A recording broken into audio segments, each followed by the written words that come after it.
Are you guys tired of those blue error screens that make your PC shut down or restart and maybe just even not boot back up? Are you guys tired of slow boot speeds and slow load times between applications and games? And you might just even have that 100% disk usage on the task manager menu? And finally, are you tired of those clunky, unorganized, and annoying desktop tower builds that have nowhere to put a hard drive or a solid state drive? If that's your problem, I might have the solution for you, so stay tuned.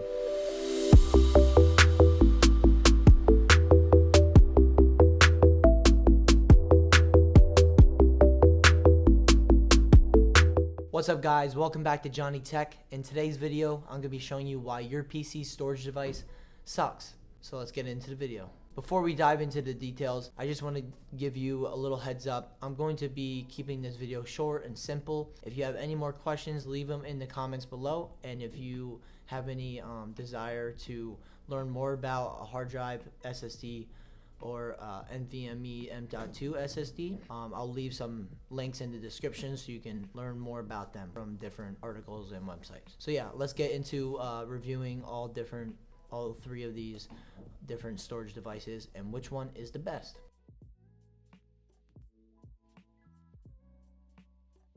So first up, we have the hard drive. Hard drives are very good. They last long, up to 10 years. Not just up to 10 years, but longer than that. They are known for lasting a very long time out of all of these. Even though all of these devices can last up to 10 years, these are the most reliable if you're looking for a long time device. This is a Toshiba 1 TB drive. Obviously, this is bulky. This can hold up to, the benefit of this is that it can hold up to many terabytes worth of information. Downfall of this is that it's bulky and it's hard to fit into a common PC tower like we have in the back. The foundation, the thing that holds all the hardware in it is called the tower. It's hard to fit those in, especially with all the wires and no room on the bottom. If you have that type of build or tower that is small, you're not going to be able to fit it in there. And if you do fit it in there, it's going to be hard on the device and hard on the wires.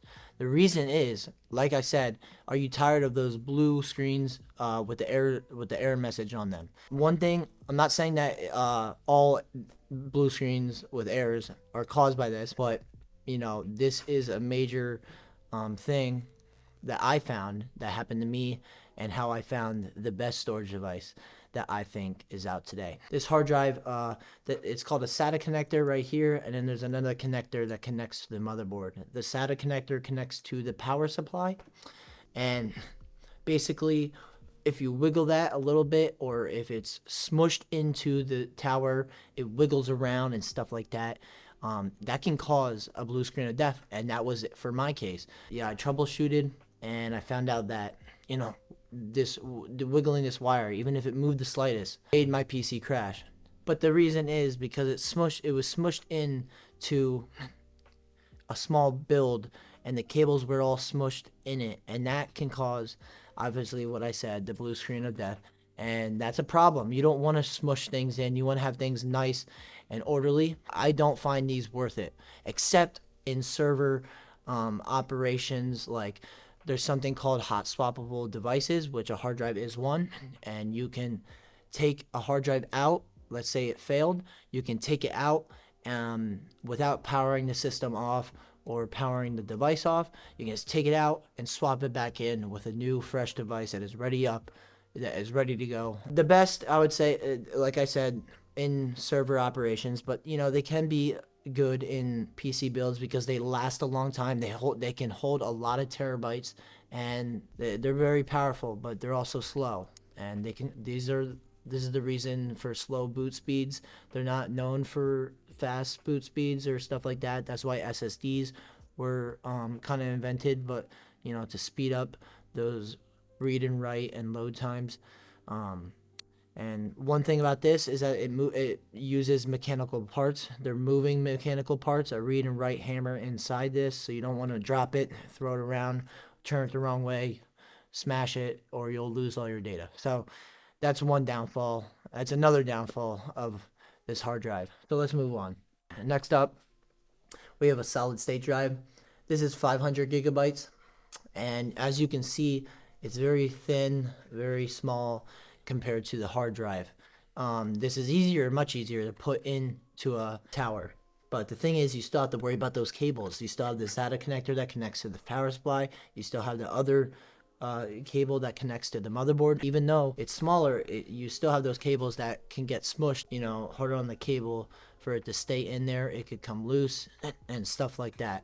But, you know, that's not, that's not always the case. You know, these usually stay in there. I'm not saying that you plug it in and it's guaranteed to fall out. I'm not saying that, or guaranteed to not work anymore. I'm not saying that. These are still very good. You know, I still recommend these. But I have the best storage device right by my side, and I'm gonna be showing you that. So yeah, this uses flash memory and also solid state drive memory. They're two different things, but most of SSDs use flash memory. And again, I'll have links in the description that you can look, see the difference, and see what they mean and stuff like that if you really care. But yeah, this is solid state drive, and that's basically it. It does not move, so you can toss it around. Obviously, you don't want to. I mean, you could have a chance of dropping it, and your stuff will be fine. It doesn't rely on moving mechanical parts, which is good. But you can still lose your data. So let's move on to the best storage device that you can get by far today. And on the screen, I'll show you the speeds compared to a regular solid state drive, a hard drive, and the NVMe M.2 SSD. Here is what we're looking at. It's tiny as heck. It's a Samsung SSD. It is an NVMe M.2 SSD. It's a solid state drive, but it doesn't use, a SATA connector, a physical SATA connector. It connects right on the motherboard, which I will show you. I'm going to do an installation. Thing about this is that it goes straight to the CPU. And this is 1 terabyte. Was 500 gigabytes. This is 1 terabyte. This goes up in terabytes. This is obviously probably the most expensive, but they have gone down in price. The hard drives and SSDs are the cheaper option to go. These are by far the best way to go, even though it might cost you a little more money. Yeah, so these are 1 terabyte, and it's so simple to install, and it just stays on the motherboard. It can make your PC kind of look a little slick, a little cool, but also at the same time, it saves that space, and it saves that wire clunkiness in the back of your computer. The only hard part is the screw. That can be a little difficult just because how tiny it is and fitting your stuff in. That's why I recommend doing this like first part before like the GPU's in, or like the CPU fan or anything is in yet, because it can be hard to navigate the screw into the hole with all those things in your way. But I'm gonna be doing that anyways because everything's installed anyway. So I'm just gonna work with it, and you'll see in the process what I'm talking about. So let's get into the installation. So I got this all ready for you. Easy to see, easy to know everything. If you don't know about some of these stuff, I'll go over it. Here's a fan. 2 more fans over here. This is the CPU fan. Under here is the CPU. This keeps the CPU cool. This is the GPU, and this is the power supply right here. So already you can see it's a pretty small build, a pretty small motherboard. It's not an ATX motherboard, but it looks like, I think it's a micro motherboard. And right here, as you can see, my fingers is Ultra M.2. I'll zoom in a second. Yeah. So this is where you'll be installing it. So again, you just want to look for that. And if it's not on there, your motherboard might not have it, or you might have to take the plate off in order to reveal the M.2 slot. So let me zoom in for you guys, and we'll get to the installation of this. It might be hard to see, but it'll be all right. I think you'll get the gist of what to do. So you just want to go in, make sure it's facing the right way. Don't force it in. It should just click in like that. You want to get your screw, and the screw goes right here in this silver part right here that I'm jiggling around. So you just want to get your screw, kind of hold it in. As you can see, it's a little hard with all the stuff in the way, the CPU fan and the GPU, but it seems like I got it first try. Let's go. You just want to screw it down. Don't make it super tight. Just tighten it until it is basically like it doesn't tighten no more. It will be a little loose, like you can push on it a little bit, and that's perfectly fine. You just want to make sure that the screw itself is tightened to its until you feel it tight. You can't do it anymore. Because yeah, you don't want that bouncing around or it will come loose. So yeah, right there, it's done, and that's it. That's all you got to do, and now you have your new storage device.